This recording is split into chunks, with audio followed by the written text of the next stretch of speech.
It's a bit difficult to define, but what I wanted to achieve when I came here was to expand our relationship on the basis of our well-established development cooperation towards a real political partnership.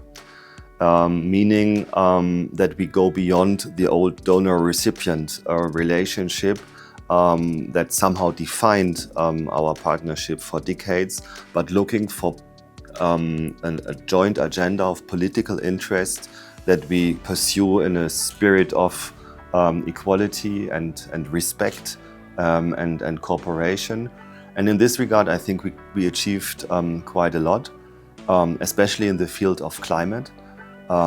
Kenya is a key partner for Germany in all things related to climate policy. We can learn from Kenya by the end of the day because you have 94% renewables in your energy mix. And we are doing a lot in the framework of the multilateral climate negotiations together.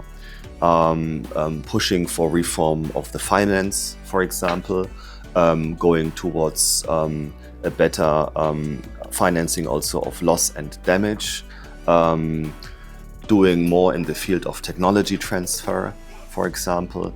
And this is a very political issue that goes far beyond development cooperation. And I think this partnership between Germany and Kenya is also a symbol of a very well-functioning North-South partnership. And we're living in a new world nowadays, in the 21st century, where we need these partnerships more than ever.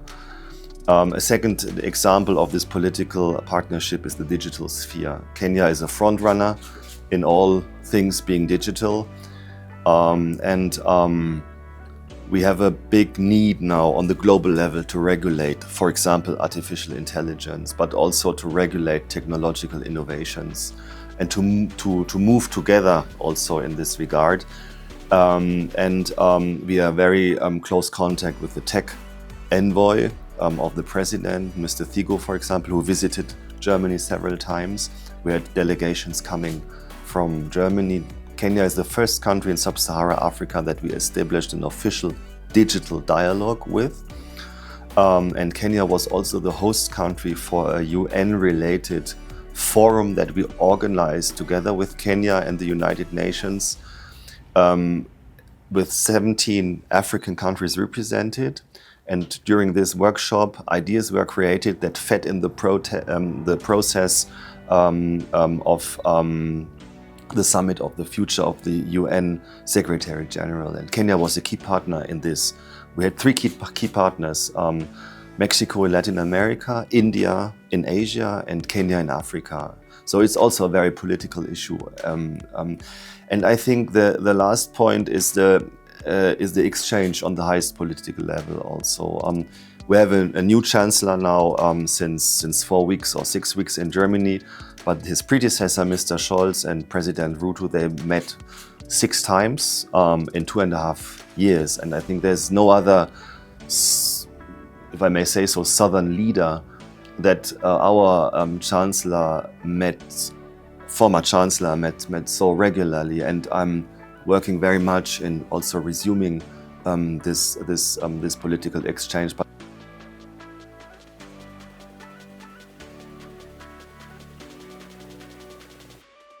No, it's a very important project for the embassy. Actually, it was also agreed to make this agreement when former Chancellor Scholz visited Kenya in May 23, and we negotiated with the Ministry for Foreign Affairs here in Kenya and the Ministry for Labor, I would say in record time, this bilateral agreement. And I really would like to thank also my Kenyan partners for this constructive work. Kenya was the first sub-Saharan African country with whom we entered a labor migration agreement against the backdrop of a shift in German migration policy that facilitates now skilled labor migration into the German job market. The background is that we have a demographic gap of people, skilled people every year. We have different estimates, but the range is between 250,000 and 400,000 people that we need every year to maintain our economy. And I think this is also the reason where this confusion came about, because we had these high figures in the discussion of Kenyan people coming to Germany. I mean, it's an open competition, and if Kenyans are the best, all the free places will be filled with Kenyans. But we know that the world is big, and also the willingness to come to Europe and to Germany is quite high, meaning that also Kenyans are competing, and we are also entering labor migration agreements with other countries like Philippines or Brazil or Morocco. But what I want to say is that it's now much easier for Kenyans to come to Germany, because the migration laws were adjusted in Germany. We have now a so-called opportunity card, where you can apply for a visa to stay 1 year in Germany in order to look for a job in Germany, meaning that you don't have to have your labor contract already signed and ready. But when you have a certain qualification, labor qualification and or language and or other qualifications, you can gain points. And if you have a certain number of points, you get the visa and you come to Germany and look for a job.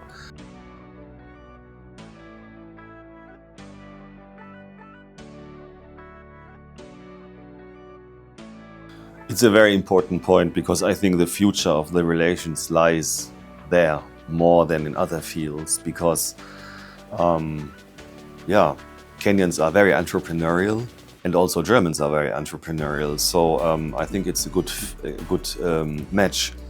But you're also right that the presence of African investors, African companies in Germany, and also of German companies and investors in Africa, there is a lot of potential still to be realized. As you rightly say, we have approximately 120 German companies in Kenya.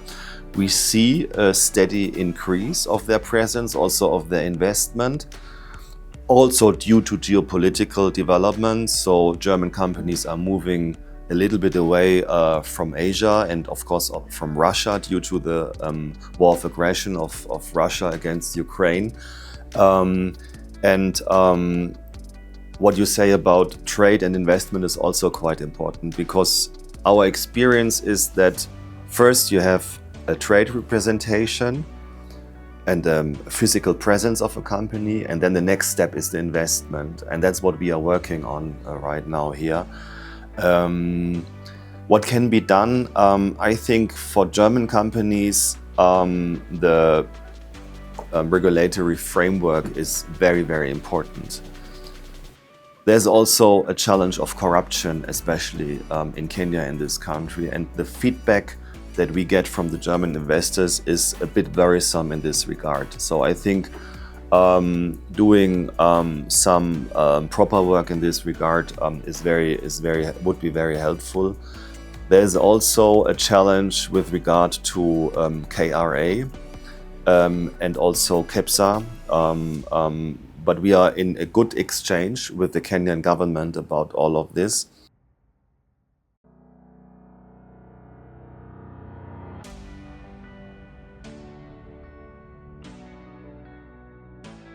You know, we pursue a very, very transparent diplomacy, but there are also parts of our official talks that we don't talk about in the media. But what I can assure you is that we are in constant dialogue, both, as you say, with the civil society, but of course also with government representatives. And my feeling is they have an open ear. They want to also get our perspective and views, and which is very natural. They also defend their own position.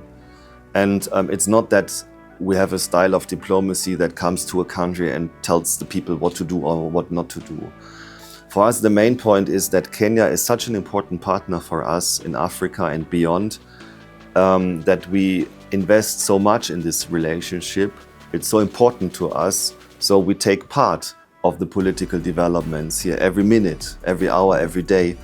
And I think what we have seen last year in 24 and this year in 25 again, somehow is a sea change in the history of the country, and it can also be a very, very big opportunity because it's the political awakening of a whole generation. And if you look to the elections in 22, it was just the time when I arrived here. I was surprised to see the participation of the Gen Zs in the election. It was not very high. It was, I think, around 50%. I don't have the figures in mind, but it was not what you would have thought. And I think to see now a whole generation going out, asking for participation, political participation, asking for economic reforms, asking for opportunities for their lives is a big, big chance for this country. And what is not acceptable, of course, is violence, also on the side of the protesters. Looting, destruction of police stations, of supermarkets. This is not acceptable. But I think also the state authorities have a responsibility to manage this whole situation in a peaceful and constructive way. And we are ready to help. We are also ready to, if there's any need, I would not say mediate, but also be in-betweens between the groups, because of course we have contacts to all the sides, and to restore also trust in public institutions here. Because my impression is when I talk to the people that there is a lot of loss of trust in the public institutions, and the state can't function if there's not enough trust in its institutions.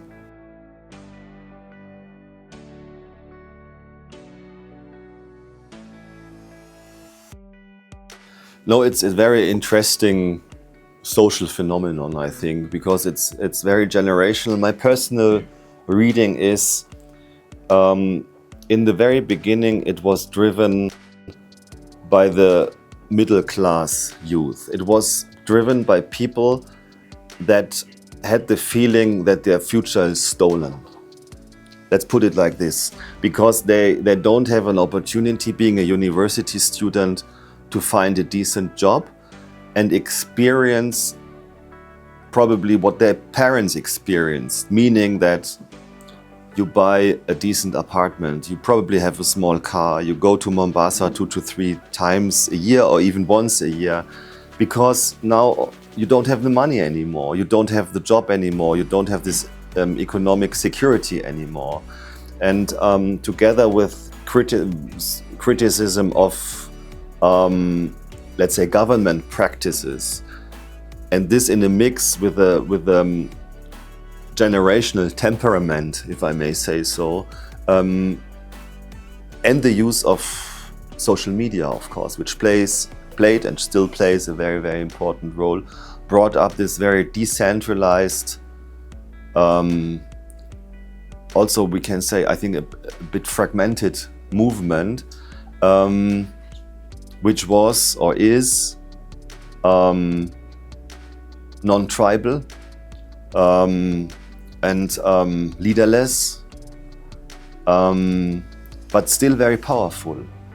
And I think this is a big chance also for 27, because we have a generation now that is very politicized, that will take part, that is also asking for a cultural change in Kenyan politics. When I talk to some of these representatives, they tell me, for example, this tradition of handouts during the elections, campaigns, should stop. Or probably you take the handout, but then you vote somebody else. So why should you be just taken as somebody who's giving the vote to a politician for an exchange, and as an exchange business? No, it's about politics. It's about the future of this country. And I think if we get this sort of seriousness and this ambition in the political discussion in Kenya, this is a very, very important step forward.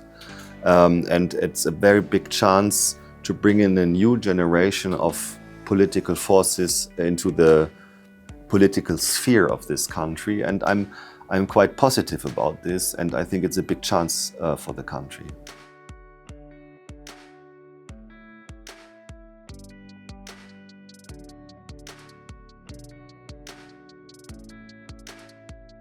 We very much welcomed the establishment of the IEBC.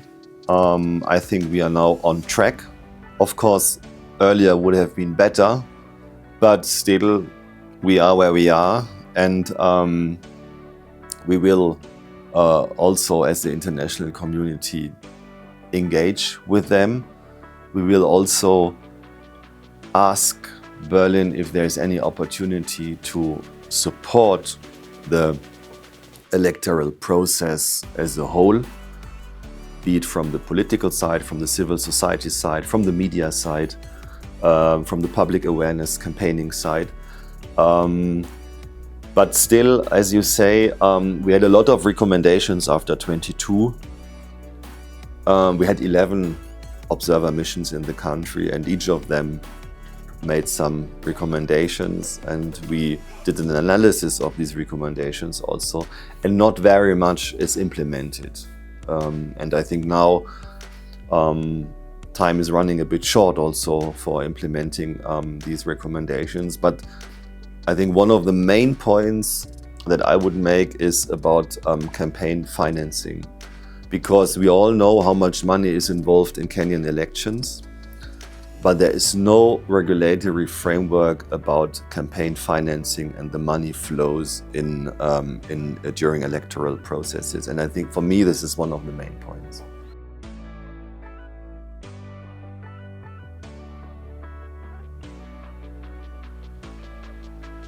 The first point I would like to make is, even in Germany, it's not so easy when it comes to money.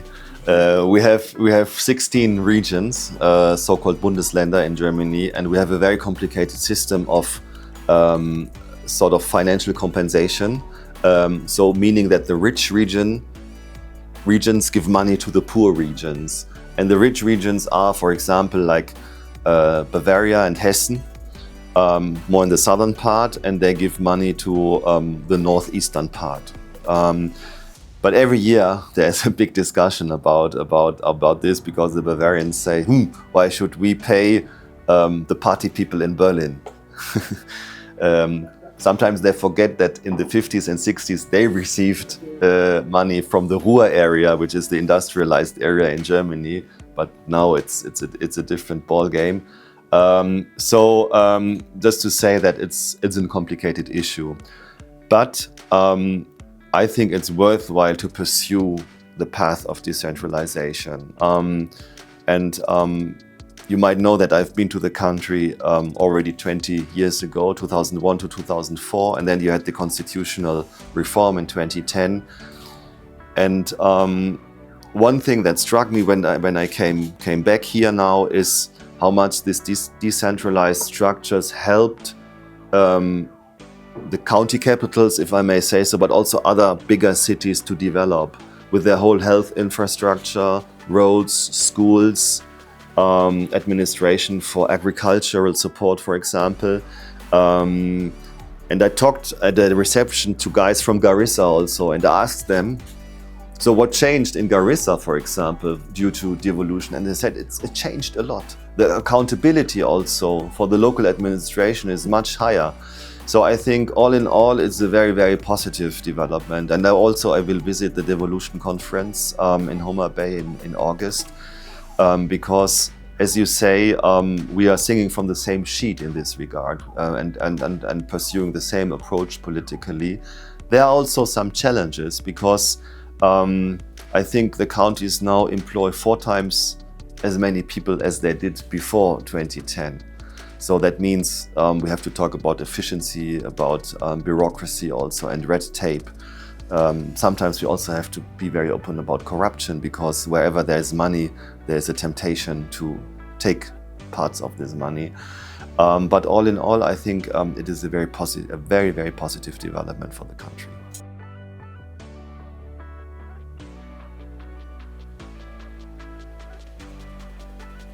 I think it's a very central discussion that we have to have, and that we will have also in Brazil later this year at the COP30.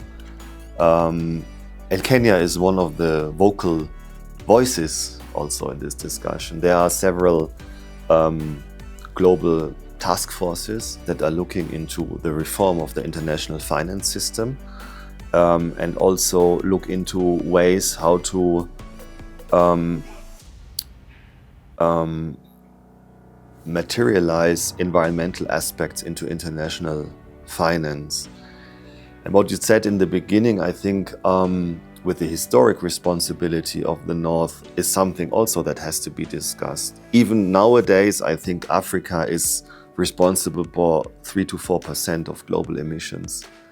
So it's not the cause of the problem, but it has a lot of the costs and the challenges, changing raining patterns, floodings, heat waves.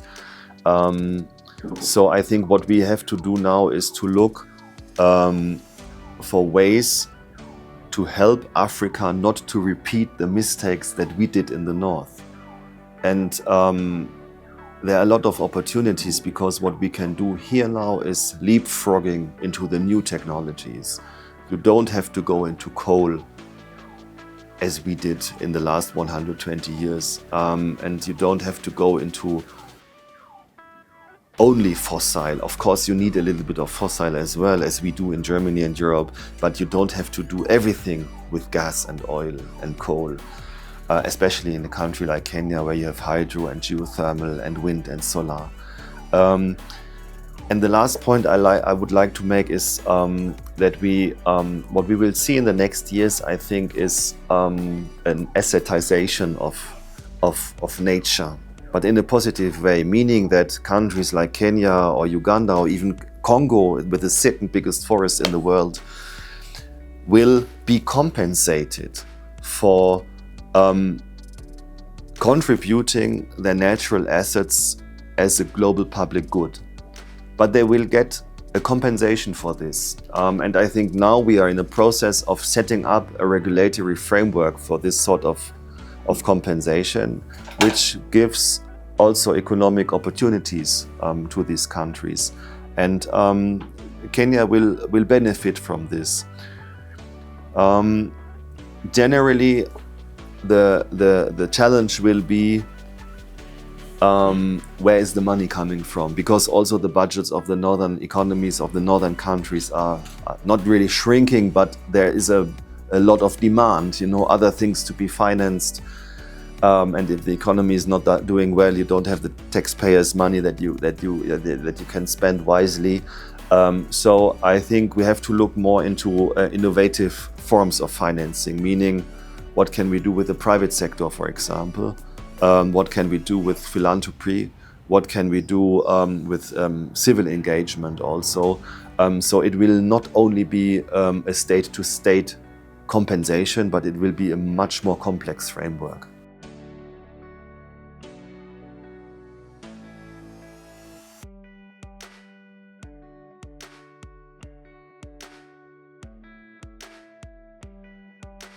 Now, I think this is a very, very important pillar of our bilateral relation. We talk a lot about politics, about business and economics, but the main point about the relationship of two countries is also the people-to-people contact. And what I've witnessed in this regard is just amazing. For example, Kenya has a very, very good image in sports. You have the best runners in the world.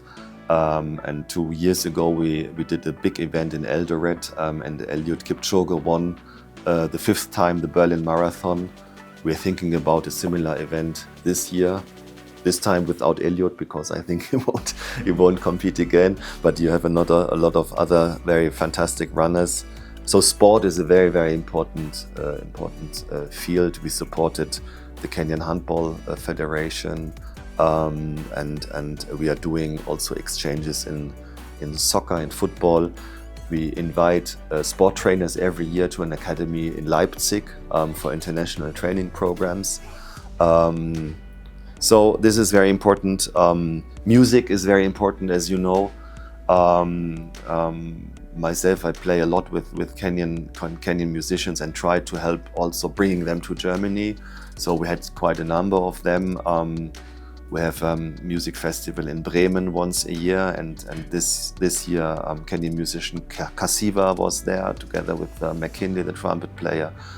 And last year, Christine Kamau, a trumpet player, was there. And at the Citizens Festival in September, there was a Kenyan band also playing. Also German musicians coming to Kenya, it's very important.